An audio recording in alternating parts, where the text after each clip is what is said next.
ಕನ್ನಡಿಗರ ಉದ್ಯೋಗ ಕನ್ನಡಿಗರ ಉದ್ಯೋಗ ಕನ್ನಡಿಗರ ಉದ್ಯೋಗ ಕನ್ನಡಿಗರ ಉದ್ಯೋಗ ಕನ್ನಡಿಗರ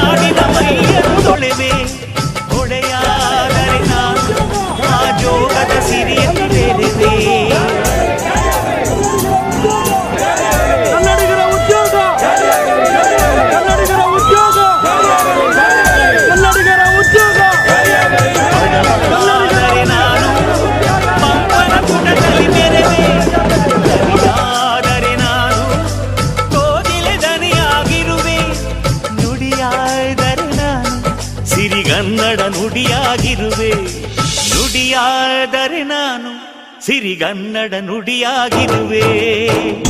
ಸರ್ವ ಸಂಘಟನೆಗಳ ಒಕ್ಕೂಟ CM ಶಿವಕುಮಾರ್ ನಾಯಕ್ ಅವರ ನೇತೃತ್ವದಲ್ಲಿ ಅವರ ಸ್ನೇಹಿತರು ಎಲ್ಲ ಸೇರಿಕೊಂಡು ಕನ್ನಡಿಗರಿಗೆ 85% ಉದ್ಯೋಗ ಸಿಗಲೇಬೇಕು ಅಂತ ಒಂದು ಏನು ಮನವಿಯನ್ನು ಮಾಡ್ತಾ ಇದ್ದಾರೆ, ಪ್ರತಿಭಟನೆಯನ್ನು ಮಾಡ್ತಾ ಇದ್ದಾರೆ. ಎಲ್ಲನೂ ಒಳ್ಳೆಯದಕ್ಕೋಸ್ಕರ, ಕನ್ನಡಿಗರು ಒಳ್ಳೆಯದಕ್ಕೋಸ್ಕರ.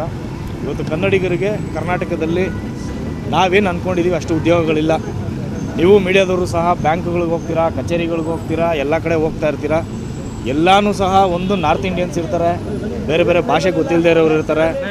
ಈಗ ಹಳ್ಳಿಗಾಡುಗಳಿಂದ ಬ್ಯಾಂಕ್ಗಳಿಗಿರ್ಬೋದು, ಕಚೇರಿಗಳಿಗಿರ್ಬೋದು, ಸಾವಿರಾರು ಜನ ರೈತರಿಂದ ಹಿಡಿದು ಓದು ಬರಹ ಇಲ್ಲದೇ ಇರುವಂಥ ಜನಗಳು ಸಾಕಷ್ಟು ಜನ ಬರ್ತಾರೆ. ಅವರಿಗೆ ನಮ್ಮ ಭಾಷೆನೇ ಗೊತ್ತಿಲ್ಲದೆ ಇರೋಂಥ ಅಧಿಕಾರಿಗಳು ಅವ್ರ ಜೊತೆಯಲ್ಲಿ ಏನು ಒಡನಾಟ ಮಾಡೋದಕ್ಕೆ ಸಾಧ್ಯ ಆಗುತ್ತೆ. ಹೀಗಾಗಿ ನಾವೇ ಎಷ್ಟೋ ಸರಿ ಬ್ಯಾಂಕ್ಗಳಿಗೆ ಹೋಗಿ ನಮಗೇನೋ ಅಲ್ಪ ಸ್ವಲ್ಪ ಬೇರೆ ಭಾಷೆಗಳು ಗೊತ್ತಿರೋದ್ರಿಂದ ಸಮಾಳಿಸ್ಕೊಂಡು ಬರ್ತೀವಿ. ಇಲ್ಲದೇ ಇರೋದು ಈಗ ನಮ್ಮ ತಂದೆ ತಾಯಿ ಹೋದರೆ ಅವರಿಗೆ ಕನ್ನಡ ಬಿಟ್ಟು ಬೇರೆ ಭಾಷೆ ಬರೋಲ್ಲ. ಅವರು ಬ್ಯಾಂಕ್ಗಳಿಗೆ ಕಚೇರಿಗಳಿಗೆ ಹೋದರೆ ಅವರು ಕೆಲಸ ಮಾಡೋದು ಬಿಟ್ಟು ಬ್ಯಾಂಕ್ಗಳಿಗೆ ಹೋಗೋದೇ ಒಂದು ದೊಡ್ಡ ಸಮಸ್ಯೆ ಆಗಿರುತ್ತೆ. ಅಂಥದ್ರಲ್ಲಿ ಅಲ್ಲಿ ಯಾರೋ ಒಂದು ಚಿಕ್ಕ ಸೈನ್ ಸರಿ ಇಲ್ಲ, ಇನ್ನೇನೋ ಸರಿ ಇಲ್ಲ, ಅವ್ರು ಮಾತಾಡಿದ ಅರ್ಥ ಆಗಲಿಲ್ಲ ಅಂತ ಮತ್ತೆ ಅವ್ರ ಮನೆಗೆ ಬಂದು ಇನ್ಯಾರನ್ನ ಕರ್ಕೊಂಡು ಈ ದಿನಾನ್ಗಟ್ಟಲೆ ದಿನಗೂಲಿ ಮಾಡೋವಂಥ ನೌಕರರಿಗಂತೂ ದಿನಾನ್ಗಟ್ಟಲೆ ಅವರು ಸಂಬಳಗಳೇ ಹೊಟ್ಟೋಗುತ್ತೆ. ಹೀಗಾಗಿ ಯಾವುದೇ ಸರ್ಕಾರಗಳೇನು ಬರ್ತಾಯಿದೆ, ದಯವಿಟ್ಟು ಕನ್ನಡಿಗರಿಗೆ ಮೀಸಲಾತಿ ಏನಿದೆ ಅದನ್ನು ಕೊಡಿ. ಆ್ಯಕ್ಚುಲಿ ತುಂಬ ಕೇಳೋದಕ್ಕಿದ್ದು ನಾಚಿಕೆ ಆಗುತ್ತೆ. ನಮ್ಮ ಕರ್ನಾಟಕದಲ್ಲಿ ನಮ್ಮ ಕನ್ನಡಿಗರಿಗೆ ಕೆಲಸ ಕೊಡಿ ಅನ್ನೋದು ಬಹುಶಃ ಇದು ಭಾರತದಲ್ಲಿ ಬೇರೆ ಯಾವ ರಾಜ್ಯದಲ್ಲೂ ಇಲ್ಲ ಅನಿಸುತ್ತೆ. ನಾವು ಕನ್ನಡಿಗರೇ ಈ ಥರ ಇದು ಮಾಡ್ಕೊಂಡಿರೋದು. ಹಾಗಾಗಿ ಏನು ಕನ್ನಡ ಪರ ಸಂಘಟನೆಗಳಿದೆ ಎಲ್ಲನೂ ಮೊದಲಿಂದನೂ ಹೋರಾಟಗಳು ಮಾಡ್ಕೊಂಡೇ ಬರ್ತಾಯಿದ್ದಾರೆ. ಬಟ್ ಯಾರು ಇದನ್ನು ಕಿವಿಗೆ ಹಾಕ್ಕೊಳ್ತಿಲ್ಲ, ಯಾಕೆ ಅಂತ ನನಗೂ ಅರ್ಥ ಆಗ್ತಾಯಿಲ್ಲ. ಹಾಗಾಗಿ ದಯವಿಟ್ಟು ಶಿವಕುಮಾರ್ ನಾಯಕ್ ಅವರು ಏನು ಅವರ ಸ್ನೇಹಿತರ ಜೊತೆಯಲ್ಲಿ ಸರ್ವ ಸಂಘಟನೆಗಳ ಒಕ್ಕೂಟದಲ್ಲಿ ಪ್ರತಿಭಟನೆಯನ್ನು ಮಾಡ್ತಾಯಿದ್ದಾರೆ. ಇದಕ್ಕೆ ಖಂಡಿತವಾಗ್ಲೂ ನಮ್ಮ ಒಮ್ಮತ ಇದೆ. ನೀವು ಮೀಡಿಯಾದವರು ಸಹ ಸಹಕರಿಸಿ ಇದನ್ನು ಸಾಕಷ್ಟು ಮಟ್ಟದಲ್ಲಿ ದೊಡ್ಡ ಪ್ರಚಾರ ಮಾಡಿ ಸರ್ಕಾರಕ್ಕೆ ಏನು ಮನವಿ ಮಾಡ್ತಾಯಿದ್ದೀರಿ ಅಂದರೆ ದಯವಿಟ್ಟು ಕನ್ನಡಿಗರಿಗೆ ಕರ್ನಾಟಕದಲ್ಲಿ ಉದ್ಯೋಗ ಅವಕಾಶ ಹೆಚ್ಚಿಗೆ ಕೊಡಿ ಅಂತ ಹೇಳೋದಕ್ಕೆ ಆಸೆ ಪಡ್ತೀವಿ. ಸರ್ವ ಸಂಘಟನೆಗಳ ಒಕ್ಕೂಟ ಹಾಗೂ ಕರ್ನಾಟಕ ರಕ್ಷಣಾ ಬಳಗ ಸಂಸ್ಥಾಪಕ ರಾಜ್ಯಾಧ್ಯಕ್ಷ ಆದ ರವಿಕುಮಾರ್ ಅವರ ನೇತೃತ್ವದಲ್ಲಿ ಏನು ಈ ಭಾಗದಲ್ಲಿ ಬಸವೇಶ್ವರ ನಗರ, ರಾಜಾಜಿನಗರಕ್ಕೆ ಸಂಬಂಧಪಟ್ಟಂಥ ವಿಧಾನಸಭಾ ಇವತ್ತು ಉದ್ಘಾಟನೆ ಆಗ್ತಾ ಇದೆ. ನಾವು 223 ಶಾಸಕರನ್ನ ಮುಖ್ಯಮಂತ್ರಿಗಳಿಗೆ ಆಗ್ರಹಿಸಬೇಕು, ಶಾಸಕರು ಧ್ವನಿ ಎತ್ತಬೇಕು ಅಂತ ಹೇಳಿ ಏನು ಈ ಹೋರಾಟನ ಹಮ್ಮಿಕೊಂಡಿದ್ದೀವಿ. ಅದಕ್ಕೆ ನಮ್ಮ ಲವ್ಲಿ ಸ್ಟಾರ್ ಆದ ಪ್ರೇಮಣ್ಣ ಅವ್ರು ಬಂದು ಈ ಚಾಲನೆ ಕೊಟ್ಟಂಥದ್ದು ಭಾಳ ಸಂತೋಷ ಮತ್ತು ಅವ್ರಿಗೆ ಭಾಳ ಧನ್ಯವಾದಗಳನ್ನ ತಿಳಿಸ್ತಾ ಇದ್ದೀವಿ. ನಾವು ಏನು ಒಕ್ಕೂಟದಲ್ಲಿ ಪ್ರತಿಯೊಂದು ವಿಧಾನಸಭೆಯಲ್ಲೂ ಹೋಗ್ತೀವಿ, ಅಲ್ಲಿ ಹೋರಾಟ ಮಾಡಿ ಅಲ್ಲಿ ಶಾಸಕರನ್ನ ಮನವಿ ಮಾಡ್ತಾ ಇದ್ದೀವಿ. ಪ್ರತಿ 5 ದಿನಕ್ಕೆ, ಇವತ್ತು 5ನೇ ತಾರೀಕು ಆಗಿದೆ, ನೆಕ್ಸ್ಟ್ 10ನೇ ತಾರೀಕು ಇರುತ್ತೆ, ಮತ್ತು ನಂತರ 15ನೇ ತಾರೀಕು ಇರುತ್ತೆ. ಆ ರೀತಿ ಪ್ರತಿಯೊಂದು ವಿಧಾನಸಭೆಯಲ್ಲೂ ಮಾಡಿಕೊಂಡು ಲಾಸ್ಟು ಅವರೆಲ್ಲರನ್ನೂ ಸೇರಿಸಿ ಮುಖ್ಯಮಂತ್ರಿಗೆ ಆಗ್ರಹ ಮಾಡೋವಂಥ ಕೆಲಸ ಮಾಡ್ತೀವಿ. ಅದಕ್ಕೂ ಮುಖ್ಯಮಂತ್ರಿ ಅವರು ಬಗ್ಲಿಲ್ವಾ? ನಂತರ ಇವತ್ತೇನು ನಮ್ಮ ಒಂದೊಂದು ಕಡೆ ಒಬ್ಬೊಬ್ಬರು ಸಾಹಿತಿಗಳು ಬರ್ತಾರೆ, ಕವಿಗಳು ಬರ್ತಾರೆ, ಫಿಲಮ್ ಸ್ಟಾರ್ ಅವ್ರು ಬರ್ತಾರೆ, ಪ್ರತಿಯೊಬ್ಬರನ್ನು ಒಳಗೊಂಡಂತೆ ಕರ್ಕೊಂಡೋಗಿ ಆಮೇಲೆ ಲಾಸ್ಟಿಗೆ ನಿರ್ಧಾರ ಮಾಡ್ತೀವಿ. ಇವತ್ತು ಅಣ್ಣ ಚಾಲನೆ ಕೊಟ್ಟಿದ್ದಾರೆ, ಇವ್ರನ್ನ ಲಾಸ್ಟಿಗೆ ನಾವು ಫೈನಲ್ ಆಗಿ ಇವ್ರು ಒಪ್ಪಲಿಲ್ಲ ಅಂದರೆ ಯಾವ ರೀತಿ ಹೋರಾಟ ಮಾಡಬೇಕು ಅಂತ ಹೇಳಿ ಇವ್ರನ್ನ ಗಣನೆಗೆ ತಗೊಂಡು ಇವ್ರ ಮುಖಾಂತರ ಮತ್ತು ಏನು 223 ಜನ ನಾವು ಬೇರೆ ಬೇರೆ ಸಾಹಿತಿಗಳು ಪ್ರತಿಯೊಬ್ಬರನ್ನ ಕುಣಿಸಿ ಒಂದು ಜಾಗದಲ್ಲಿ ನಿರ್ಧಾರ ತಗೊಂಡು ನಂತರ ಏನು ಮಾಡಬೇಕು ಅನ್ನೋದನ್ನ ನಾವು ಯೋಚನೆ ಮಾಡ್ತೀವಿ. ಬ್ರದರ್ ನೆನಪಿರಲಿ, ಪ್ರೇಮಣ್ಣ ಅವ್ರು ಬಂದು ಉದ್ಘಾಟನೆ ಮಾಡ್ತಿದ್ದಾರೆ. ಇದು ಅಂತ್ಯ ಅಲ್ಲ, ಇದು ಆರಂಭ.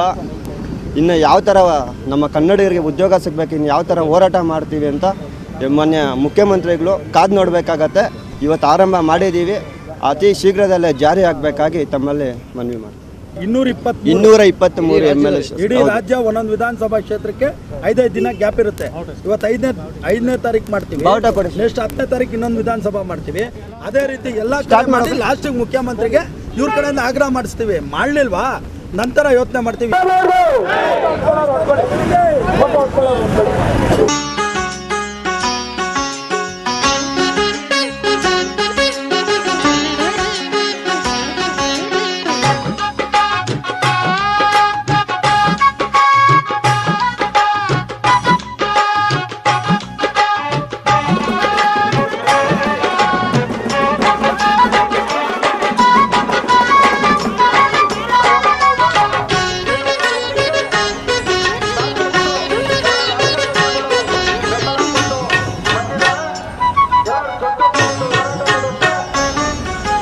ಚಿತ್ರಕಥೆ ಬರೆದ ಪುಟ್ಟಣ್ಣನವರು ರಾಷ್ಟ್ರ ಖ್ಯಾತಿಯ ಪಡೆದಂತೆ ಭಕ್ತ ಕುಮಾರದಿ ಕುಣಸೂರರು ಭಕ್ತಿ ಭಾವದಿ ಮೆರೆದಂತೆ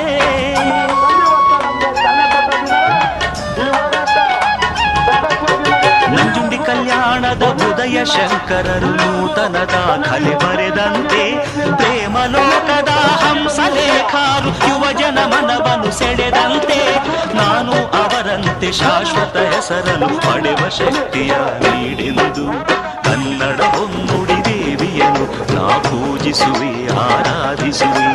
ಕನ್ನಡ ಹೊನ್ನುಡಿ ದೇವಿಯನ್ನು ನಾ ಪೂಜಿಸುವೆ ಆರಾಧಿಸುವೆ. ಕನ್ನಡ ಡಿಂಡಿಮ ಬಾರಿಸುವೆ ಎಂದು ಬರೆಯುತ್ತ ಬಾಳುವೆ. ಕನ್ನಡ ಡಿಂಡಿಮ ಬಾರಿಸುವೆ ಎಂದು ಬರೆಯುತ್ತ ಬಾಳುವೆ. ಕನ್ನಡ ಹೊನ್ನುಡಿ ದೇವಿಯನ್ನು ನಾ ಪೂಜಿಸುವೆ ಆರಾಧಿಸುವೆ.